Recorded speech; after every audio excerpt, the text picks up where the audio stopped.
আসসালামু আলাইকুম প্রিয় ভিউয়ার্স। দাউদ আলাইহিসসালামকে আল্লাহ অনেক মোজেজা দান করেছেন, তার মধ্যে একটি সুমধুর কণ্ঠস্বর। তিনি যখন কালামুল্লাহ শরীফ পাঠ করতেন তখন সাগরের মাছ, পাখিসহ অসংখ্য জীবজন্তু স্থির হয়ে যেত এবং মনোযোগ দিয়ে সেটা শুনত।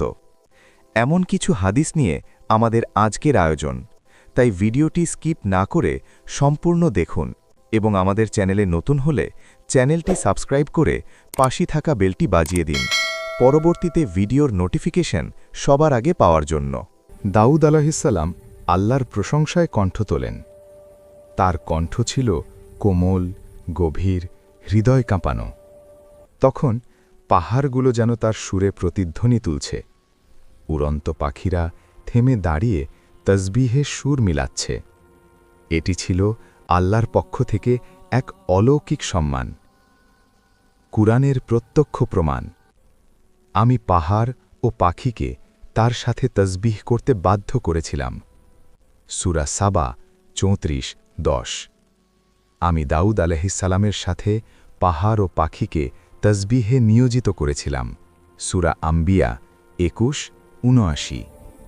এখানে বোঝা যায় এটি কোনো রূপক নয়, বরং একটি বাস্তব ঘটনা যা আল্লাহর কুদরতে সংঘটিত হয়েছে। সহিহ হাদিস। রসূল সাল্লাল্লাহু আলাইহি ওয়াসাল্লাম দাউদ আলাইহিসসালামের সুরের প্রশংসা করেন। একবার রসূল সাল্লাল্লাহু আলাইহি ওয়াসাল্লামকে আবু মুসা আল আশারি রাদিয়াল্লাহু আনহু সুন্দর কুরআন তেলাওয়াত করছিলেন। রসূল শুনে অপেক্ষা করলেন, তারপর বললেন, হে আবু মুসা, আজ রাতে আমি তোমার তেলাওয়াতে দাউদ আলাইহিসসালামের সুরের সৌন্দর্য অনুভব করেছি। সহিহ বুখারী, কিতাবুত তাওহীদ, হাদিস নং 7546। সহিহ মুসলিম, কিতাবুস সালাত, হাদিস নং 793। অর্থাৎ দাউদ আলাইহিসসালামের কণ্ঠ ছিল এতটাই হৃদয়গ্রাহী যে রসূল সাল্লাল্লাহু আলাইহি ওয়াসাল্লাম তার সাথে তুলনা দিয়েছেন। আলেমদের ব্যাখ্যা অনুযায়ী ইবনে কাসির রহিমাহুল্লাহ বলেন, তসবিহ পাহাড় ও পাখির প্রাণহীন প্রতিধ্বনি ছিল না, বরং আল্লাহ তাদের মধ্যে তসবিহের ক্ষমতা দান করেছিলেন। অর্থাৎ এটি ছিল একটি স্পষ্ট, দৃশ্যমান মোজেজা। দাউদ আলাইহিসসালামের রোজা সর্বোত্তম সিয়াম। রাজা, রাষ্ট্রনেতা, নবী, যোদ্ধা, তবুও তিনি নিজের নাফসকে ভেঙেছেন ইবাদতের মাধ্যমে। তিনি একদিন রোজা রাখেন, একদিন ইফতার করেন। কখনো নাফসকে অতিরিক্ত কষ্ট দেন না, কখনো আরামেও ডুবে থাকেন না। এটিই ছিল পারফেক্ট ব্যালেন্সড লাইফ। সহিহ হাদিস। নবীদের মাঝে সর্বোত্তম সিয়াম। আবদুল্লাহ ইবনে আমার রাদিয়াল্লাহু আনহু বেশি রোজা ও বেশি নামাজ পড়তে চেয়েছিলেন। রাসূল সাল্লাল্লাহু আলাইহি ওয়াসাল্লাম তাকে সাবধান করে বললেন, তুমি যদি সেরা রোজা রাখতে চাও, দাউদ আলাইহিসসালামের রোজা পালন করো।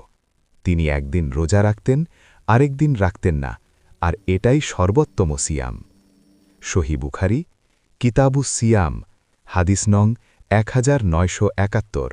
সহিহ মুসলিম, কিতাবুস সিয়াম, হাদিস নং 1159। আলেমদের ব্যাখ্যা অনুযায়ী ইবনে কাসির রহিমাহুল্লাহ বলেন, এতে শরীর ক্লান্ত হয় না, নিয়মিত ইবাদত বজায় থাকে, নাফস নিয়ন্ত্রিত থাকে। ইমাম নববী রহিমাহুল্লাহ বলেন, এটাই ছিল রোজার সবচেয়ে ন্যায়যুক্ত ও ভারসাম্যপূর্ণ পদ্ধতি। দাউদ আলাইহিসসালামের রাতের নামাজ, নিখুঁত সময় বন্টন।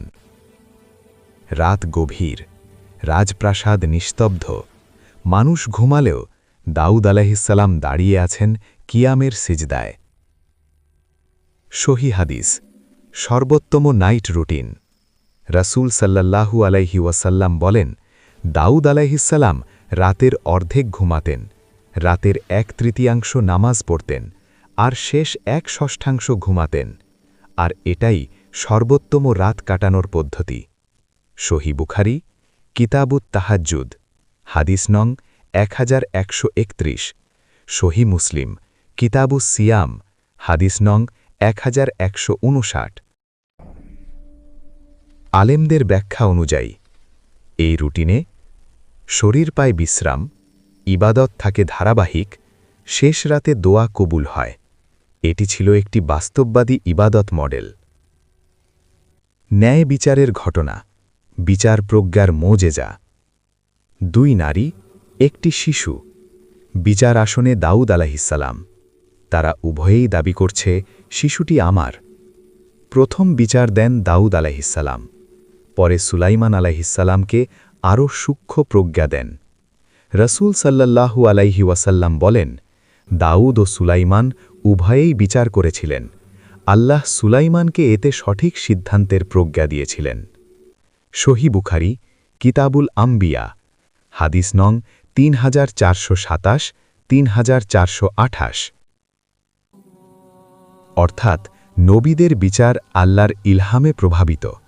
আল্লাহ প্রয়োজন মতো ভিন্ন ভিন্ন প্রজ্ঞা দেন।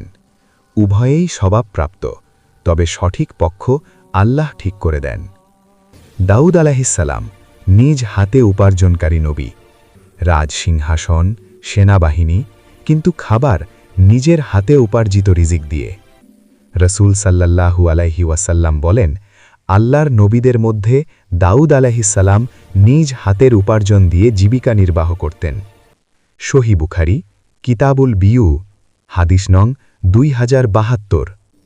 আলেমদের হিকমা, রাজা হয়েও বিনয়ী, আল্লাহর নিয়ামতের কৃতজ্ঞতা, উম্মাকে হালাল উপার্জনের শিক্ষা। তওবা ও বিনয় দাউদ আলাইহিসসালামের বিশেষ গুণ। সহিহ রেবায়েতে আসে, দাউদ আলাইহিসসালাম ছিলেন অধিক জিকিরকারী, অধিক তওবাকারী নবীদের একজন। সহিহ মুসলিম, কিতাবুজ জুহুদ, তাফসির সূরা সাদ। তিনি ভুল করলে সাথে সাথে কান্না করতেন, দীর্ঘ সিজদা করতেন, বিনয় ও খুশু সহ তওবা করতেন।